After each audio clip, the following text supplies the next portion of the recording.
son. Hey guys, welcome to my channel. Before we get into the video, please make sure to like and subscribe for more content like this. Okay, so recently I've been seeing these coasters on Instagram that are like the coaster version of the trending bubble candles. From what I can tell, they're made with resin or concrete in a mold, but I don't have any of those things. So today I'm going to be DIYing these coasters without resin, concrete, or mold.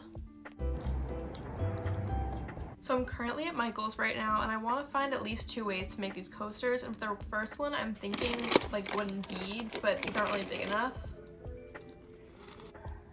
Okay, these ones are perfect. I'm gonna go with these for our first coaster, and now we have to find clay for the second one. Okay, so we have a lot of options here in terms of clay. I think I want to go more towards the route of air dry clay, just because that'll be the easiest way to do this, so I don't have to bake it or anything. Okay, I'm definitely going with this one. It's like $10 and dries in 24 hours.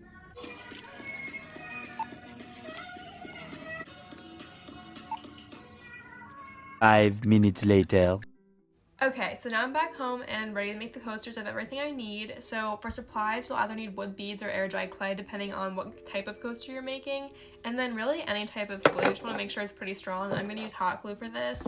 And then this is optional, but paint and paintbrushes, because I'm going to be painting my wood bead one white. Okay, so here I'm starting on my wood bead coaster. It looks really aggressive, sped up, but I'm just laying them out to see how big I want it to be. I'm thinking it's going to be 4 beads by 4 beads. Okay, now that I have the layout I like, I'm going to start gluing all my beads together. Just doing this with the hot glue gun, and I'm going to glue the holes together just so I can have the least amount of holes showing on the sides.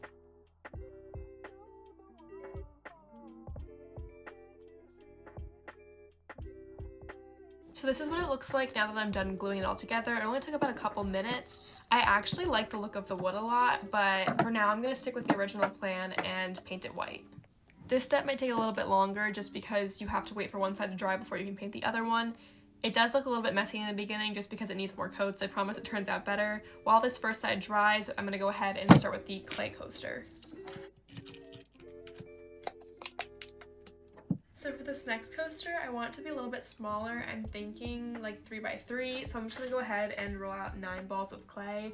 And I'm gonna try my best to make them pretty even in size so it doesn't look weird, but I don't know how that'll go.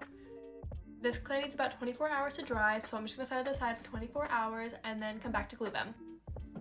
24 hours later. So the clay actually dried white, which is pretty great, so now I don't have to paint them. I'm just doing the same steps as with the wooden coaster and gluing all my pieces together with the hot glue gun. The hot glue wasn't sticking super great to the clay, so I decided to go ahead and reinforce the bottom with some more glue and paper. And this is how they turned out. If you found this video helpful or if you liked it, please leave a like or let me know in the comments below. And for more content like this, please make sure to subscribe.